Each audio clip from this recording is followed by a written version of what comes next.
Si l'évangile est encore voilé, il est voilé pour ceux qui périssent.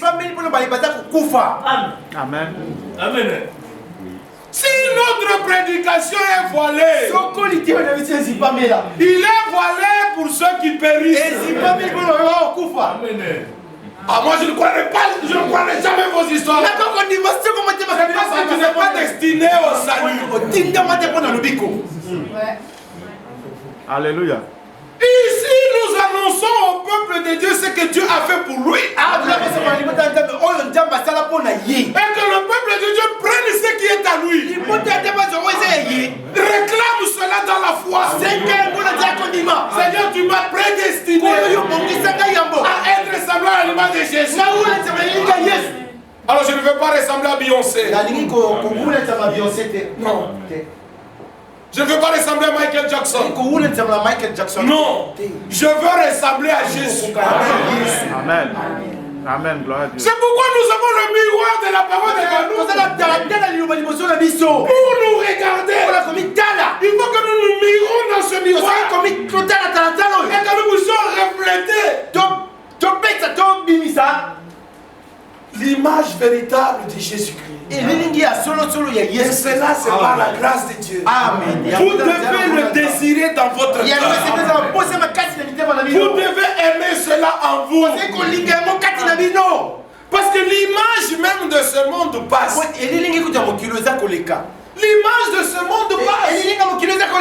C'est pourquoi Paul ayant le regard dans cet âge, il dit 1 Corinthiens chapitre 7, il dit que celui qui use du monde, qu'il y fasse comme n'en nuisant pas. Que celui qui possède, qu'il y fasse comme ne possédant pas. Que celui qui pleure, qu'il y fasse comme ne pleurant pas. Que tu y es, que tu n'es pas. Regarde au Seigneur. Amen. Amen. Est-ce que vous saisissez? L'image de ce monde passe. C'est vrai, l'image de ce monde passe. Les choses que nous voyons maintenant, on ne pouvait même pas les voir il y a 30 ans derrière nous. Non, il y a quelque chose qui est en train de bouger dans le monde. Mais nous savons que ce monde est dans les douleurs de l'enfantement. Qui pouvait s'imaginer? Regardez comment le monde a sa vision. Avec tout ce qui se passe dans le monde arabe aujourd'hui. Qui pouvait s'imaginer que ce monde, les pays arabes pouvaient réclamer ce qu'ils disent la démocratie? C'est l'image de ce monde qui est en train de passer. Nous sommes dans un tournant décisif. En dessous de tous ces soulèvements-là, ce sont des fanatiques qui doivent monter au pouvoir. Leur objectif, c'est Israël. Alors nous nous disons, les choses vont bientôt changer. Mais avant que ça change, change-nous, Seigneur. Amen. Nous pouvons être semblables à l'image de ton Fils Jésus-Christ. Amen. Amen. L'image de ce monde changeait. Ézéchiel avait déjà prophétisé. Même ceux qui vendent, qui ne se plaignent pas, qui n'ont pas eu de bénéfices. Ce sont les événements du temps de la fin. Je le lis et puis nous retournons à l'image. Nous sommes dans Ézéchiel chapitre 7.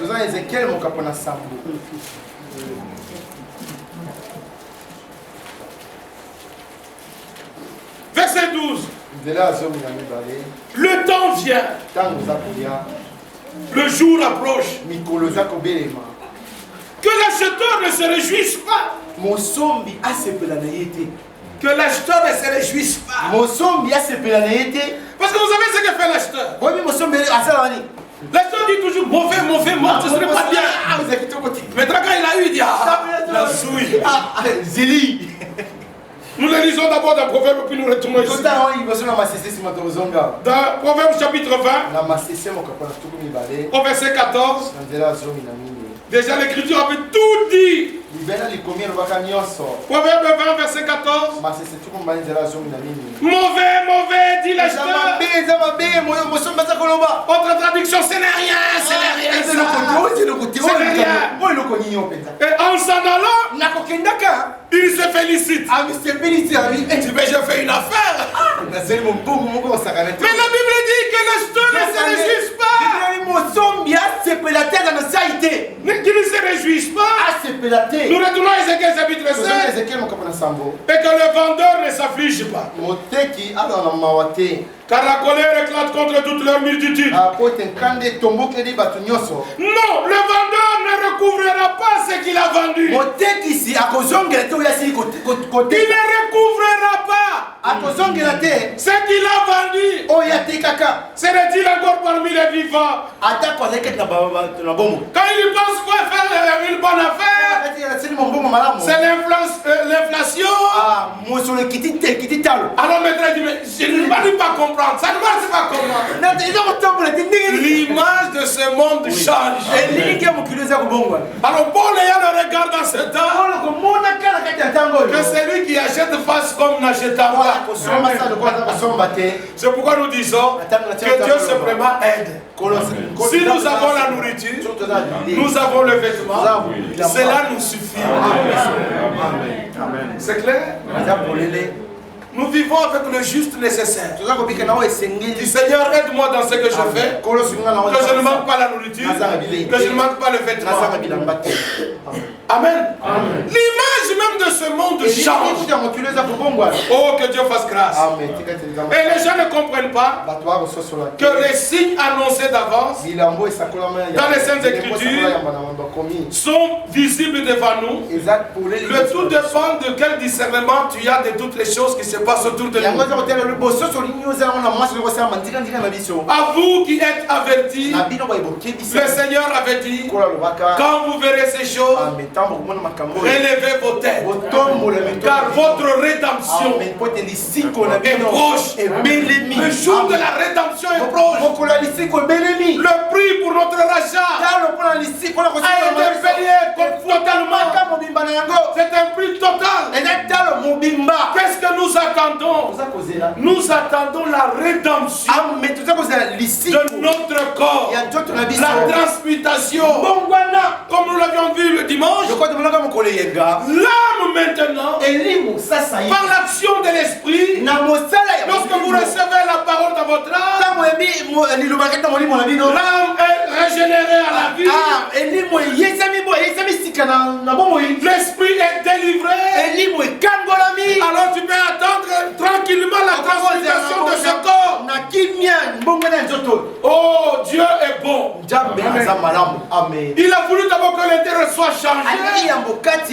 Ceux dont l'intérieur est changé et qui reçoivent et persévèrent dans la parole de la promesse, ils peuvent être tranquilles. Quand Jésus paraîtra, le corps corruptible sera transfiguré. Ce corps d'humiliation sera changé en un corps de gloire. Retournons dans 2 Corinthiens chapitre 6, chapitre 4 que je voulais dire. Au verset 3, si notre évangile est encore voilé, il est voilé pour ceux qui périssent, pour les incrédules, dont le Dieu de ce siècle a aveuglé l'intelligence, afin qu'ils ne voient pas briller la splendeur de l'évangile de la gloire de Christ. Christ qui est l'image de Dieu. Et nous ne nous prêchons pas nous-mêmes. C'est Jésus-Christ, le Seigneur, que nous prêchons. Et nous nous disons faux serviteurs à cause de Jésus. Car Dieu qui a dit, la lumière brillera du sein des ténèbres. Dieu a fait briller la lumière dans nos cœurs pour faire resplendir la connaissance de la gloire de Dieu,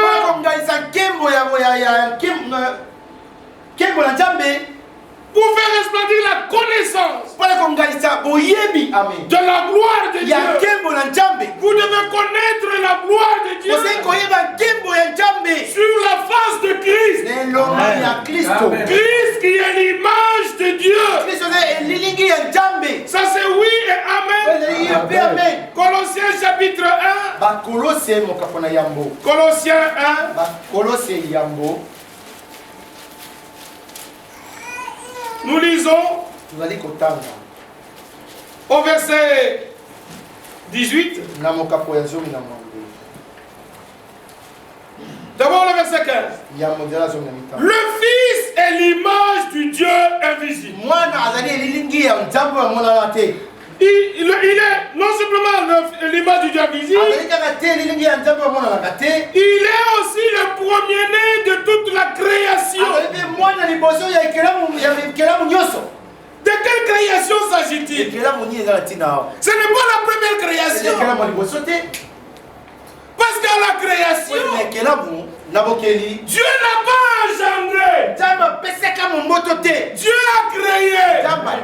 Dieu a formé. Maintenant on parle de premier-né.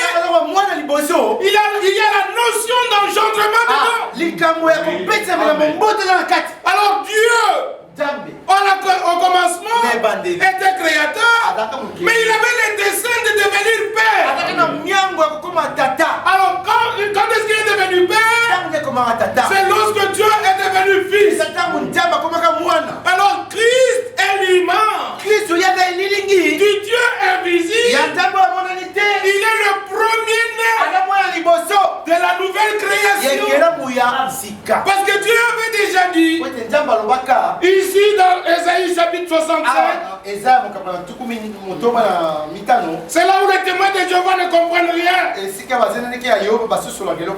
Ici dans Ésaïe 65 nous lisons au verset 17, quand je vais créer de nouveaux cieux et une nouvelle terre, on ne se rappellera plus des choses passées et les choses passées ne reviendront plus à l'esprit. Je vais créer de nouveaux cieux et une nouvelle terre. Dieu, il prononce déjà la parole dans l'Ancien Testament qu'il va créer de nouveaux cieux et de nouvelles terres. Jésus confirme ici dans Matthieu chapitre 24. Nous pouvons lire Matthieu chapitre 24. L'Écriture dit au verset 33 et jusqu'au verset 35. De même quand vous verrez toutes ces choses, sachez que le Fils de l'homme est proche à la porte. Je vous le dis en vérité, cette race ne passera point que tout cela n'arrive.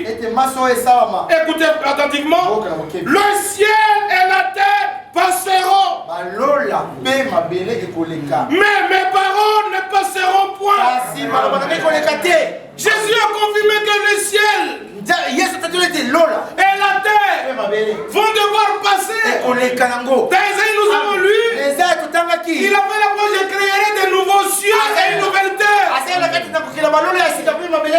Et Pierre ajoute dans 2 Pierre au chapitre 3, 2 Pierre chapitre 3 au verset 9, il est écrit: le Seigneur ne tarde pas dans l'accomplissement de la promesse, comme quelques-uns le croient. Mais le Seigneur use de patience envers vous, ne voulant pas qu'aucun périsse, mais il veut que tous arrivent à la repentance. C'est pourquoi la repentance et le pardon des péchés sont encore prêchés en son nom. Dieu Seigneur, Dieu dit: venez et plaidons. Même si vos péchés sont rouges comme du sang,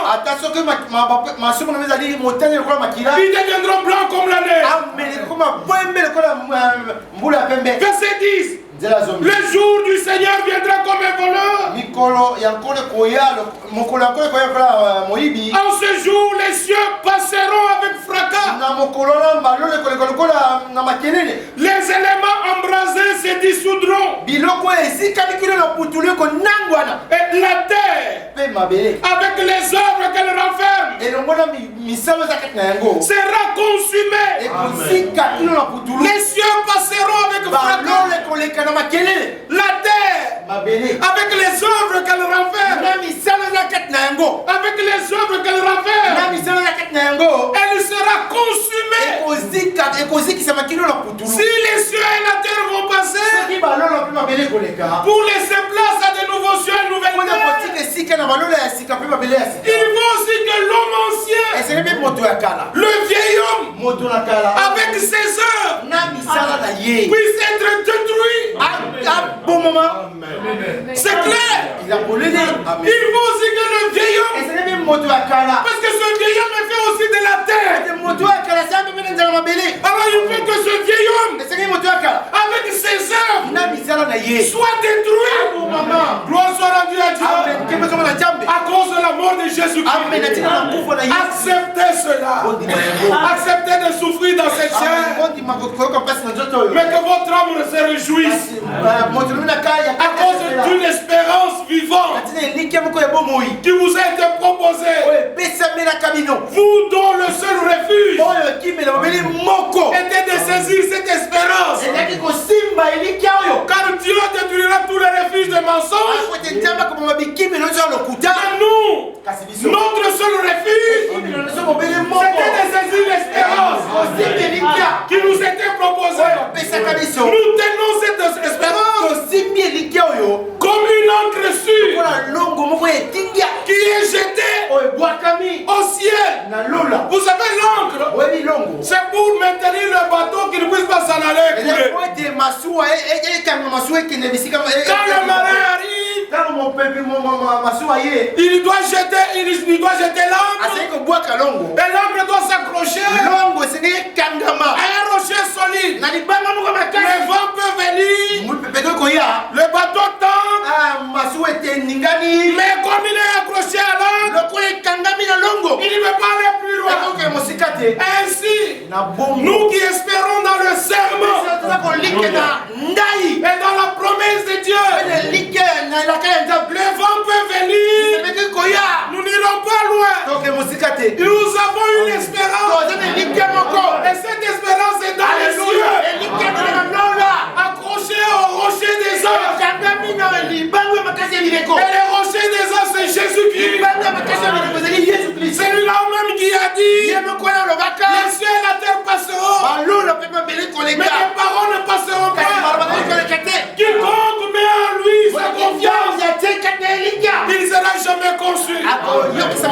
Car bientôt, très bientôt, il essuiera les larmes de nos yeux. Oui, il les essuiera. Nous ne nous souviendrons même plus des jours passés.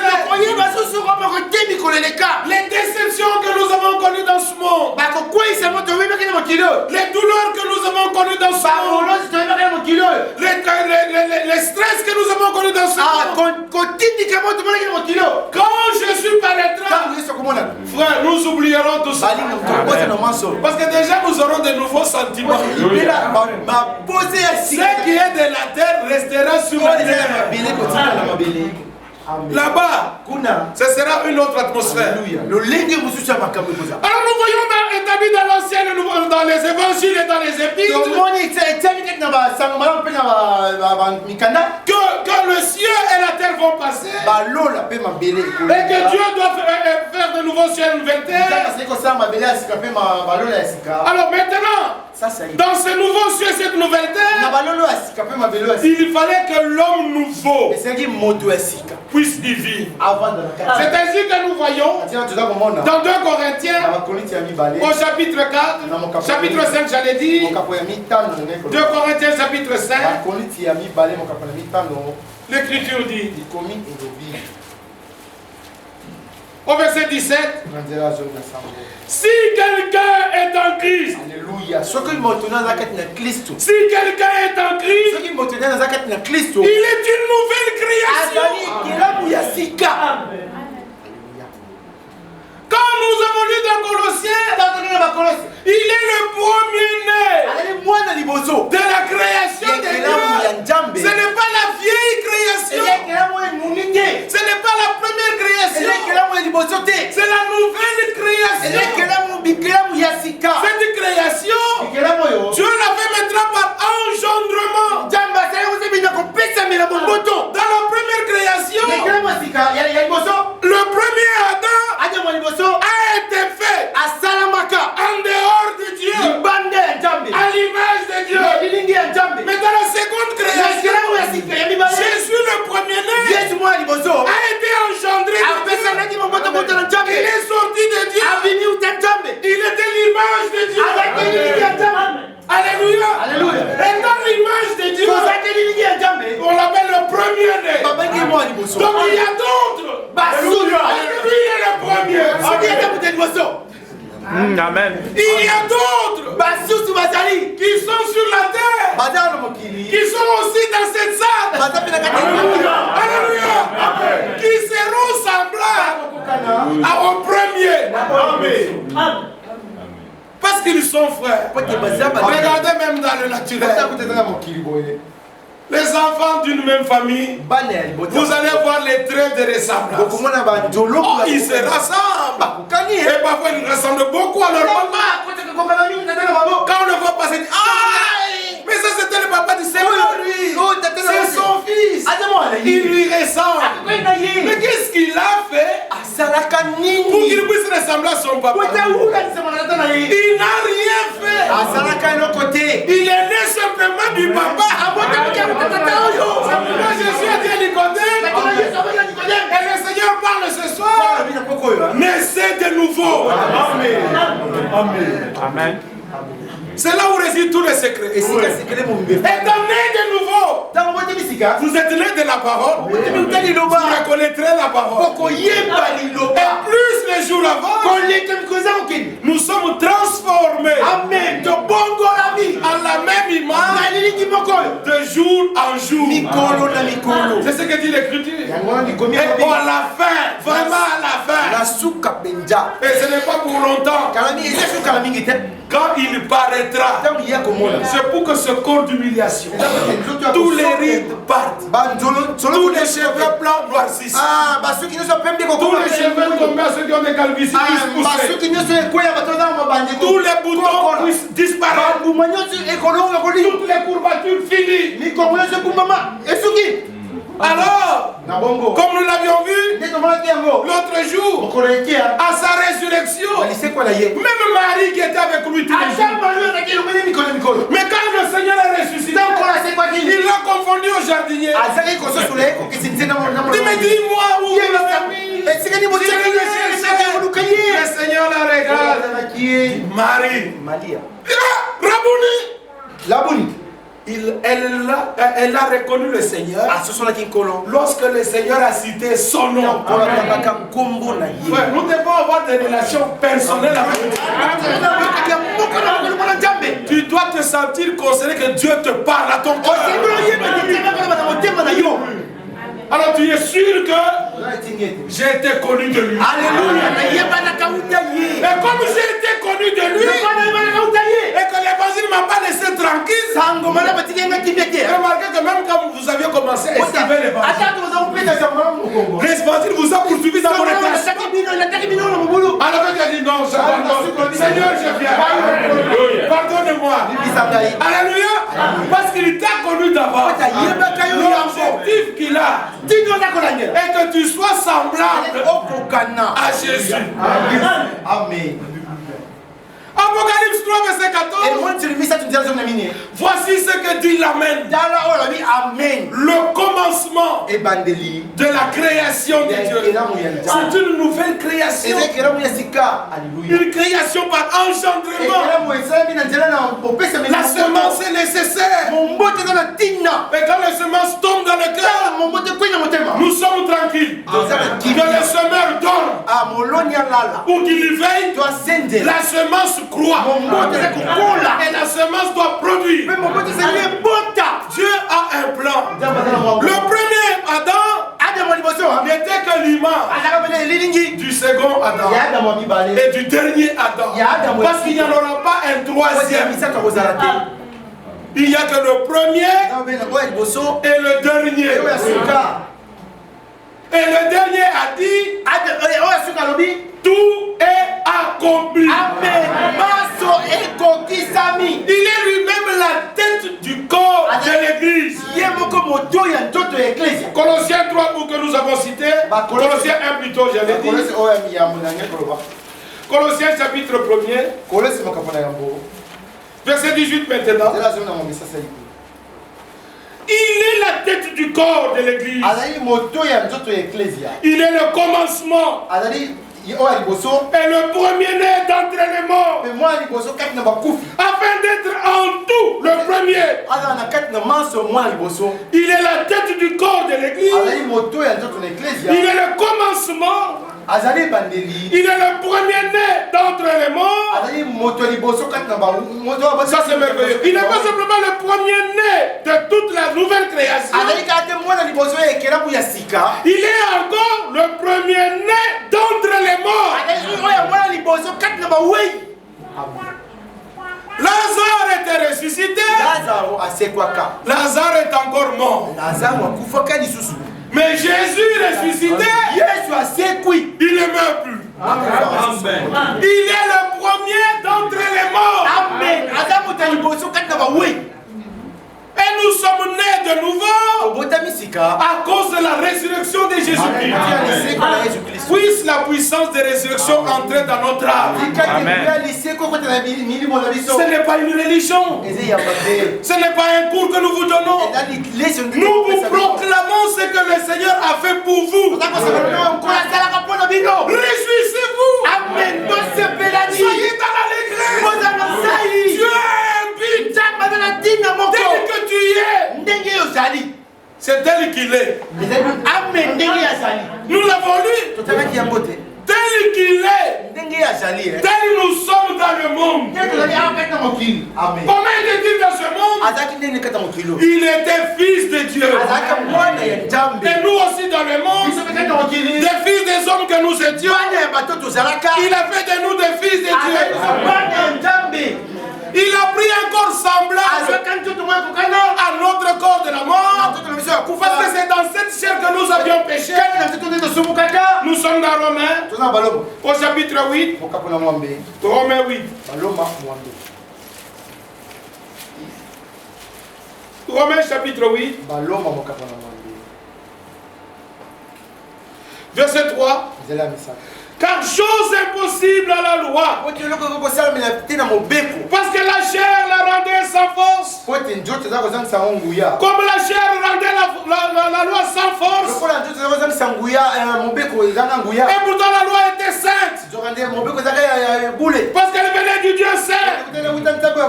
Dieu a condamné le péché dans la chair en envoyant à cause du péché son propre fils dans une chair semblable à celle du péché. Il est venu dans une chair semblable à celle du péché. C'est dans un but. Parce que la loi était sans force dans cette chair. Et que nous avions péché dans cette chair. Dieu a regardé. Abraham ne pouvait pas résoudre le problème. Moïse ne pouvait pas résoudre ce problème-là. Esaïe ne pouvait pas le résoudre. Aucun prophète ne pouvait pas le résoudre. Alors Dieu a envoyé son fils. Et en cela aussi, nous ne trouvons pas une pierre d'achoppement. Cela ne veut pas dire qu'il y avait un fils de Dieu dans le ciel, que Dieu a dit maintenant, va sur la terre. Parce que dans tout l'Ancien Testament, nous ne voyons pas un fils à côté de Dieu. Nous ne voyons pas un fils à côté de Dieu. Maintenant, où est-ce que vous allez retrouver le vôtre pour que vous puissiez l'envoyer? Non. Pour les choses spirituelles, nous utilisons un langage spirituel. Pour la compréhension, Dieu dit à Esaïe, Dites à ceux qui ont le cœur troublé. Prenez courage. Amen. Voici votre Dieu. Il viendra lui-même. Et lui-même vous sauvera. Mais comment saurons-nous que c'est lui-même qui est venu? Ne soyez pas troublés. Quand lui-même viendra, les boiteux marcheront. Les aveugles verront. Les muets parleront. Les sourds entendront. Quand vous verrez ces choses, sachez que c'est lui-même. Alléluia. Qui est sur la terre. Emmanuel veut dire pas le Fils de Dieu avec nous, mais Dieu lui-même avec nous. Emmanuel est-il venu? Et quand Emmanuel est venu dans une chair semblable à celle du péché, c'est pourquoi il pouvait sentir les maux de tête. Tu es dans la chair, sentir les maux de tête. Oh, Dieu ne peut pas tomber malade. Mais le Fils de Dieu